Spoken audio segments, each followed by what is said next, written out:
नमस्कार मंडळी. तर आपल्या गर्लफ्रेंडचे मेल फ्रेंड्स का नसावे असं मुलांना वाटतं. तर त्याचं रिझन मी तुम्हाला आज सांगतो. एक रिअल उदाहरण मी तुमच्यासमोर ठेवतो. माझा एक मित्र आहे, त्याची गर्लफ्रेंड आणि त्या गर्लफ्रेंडचा तिचा मेल फ्रेंड एक.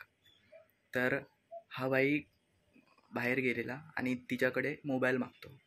पहिलं तर ती मोबाईल द्यायला हातात डिनाय करते, पोरी हातात देतच नाही तसा. तर हा बाई खेचून घेतो आणि त्याचा जो मेल फ्रेंड असतो ना, त्याचे इंस्टाग्रामचे चॅट्स ओपन करतो. तर तुम्ही विचार नाही करणार की आपण पोरगे पण जे रील्स एकमेकाला शेअर करत नाहीत त्या खालचे म्हणजे अश्लील न्यूडिटी भरलेले व्हिडिओज हा बाई, म्हणजे मी आता शब्द नाही बोलू शकत, एवढे घाण व्हिडिओ तो त्याच्या गर्लफ्रेंडला पाठवायचा, तिचा मेल फ्रेंड. आणि याची जी गर्लफ्रेंड आहे ती त्याला काहीच नाही, म्हणजे त्याला रिस्ट्रिक्टच नाही करायची, फक्त एकच करायची, सीन नाही करायची. नंतर ह्याला हे पण बोलते, मस्ती मजाकमध्ये तो पाठवायचा. अरे ह्या लेवलवरचे.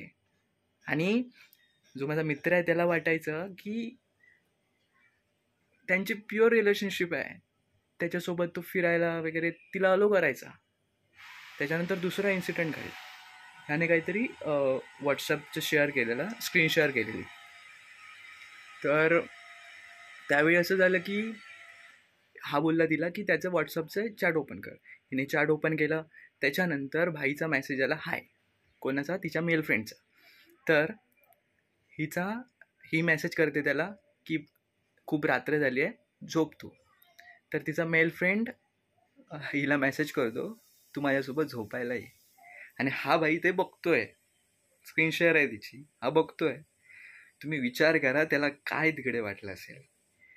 ज्या मुलीसोबत हा पुढे जाऊन लग्न करणार आहे असं ठरवलंय त्याने, त्या मुलीला तिचा मेल फ्रेंड असले खालच्या दर्जाचे किंवा खालच्या लेवलवरती, ह्या लेवलवरती त्यांची गोष्टी होत आहेत. ती म्हणते तो माझ्याशी फ्लर्ट करतोय, हे करतोय. ह्या लेवलला ही फ्रेंडशिपची हे ठेवली आहे, लिमिट्स ठेवले आहेत. काही पण करायचं, काही बोलायचं. आणि नंतर मग हा तिच्यावरती ज्यावेळी शक घ्यायला लागला, तिला काउंटर क्वेश्चन करायला लागला. खूप काही अशा गोष्टी झाल्या आहेत, म्हणजे खूप काय आहे ते आता नाही पूर्ण सांगू शकत. तर पण तुम्ही विचार करू शकता की ह्या लेवलची मर्यादा तुम्ही हे करताय एका फ्रेंडशिप सारख्या प्युअर रिलेशनशिपला. तुम्ही विचार करा त्या पोराच्या, म्हणजे त्या मुलग्याच्या ह्याच्यावर काय, म्हणजे त्याने काय ठरवलेलं की भाई मला याच्यासोबत चांगलं हे करायचं आहे, ते करायचं आहे. पण त्याच्यासोबत काय घडतंय. असे खूप इन्सिडेंट झाले आहेत. त्याने ते ॲक्सेप्ट केले, म्हणायचं की ठीक आहे, कारण तो तिच्यावरती खूप प्रेम करतोय.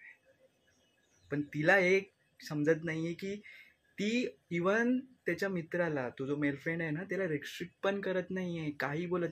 हा तिच्यावर ज्यावेळी बोलतोय ना चढून, त्यावेळी ती बोलते की तू त्याला नाही बोलायचं काय.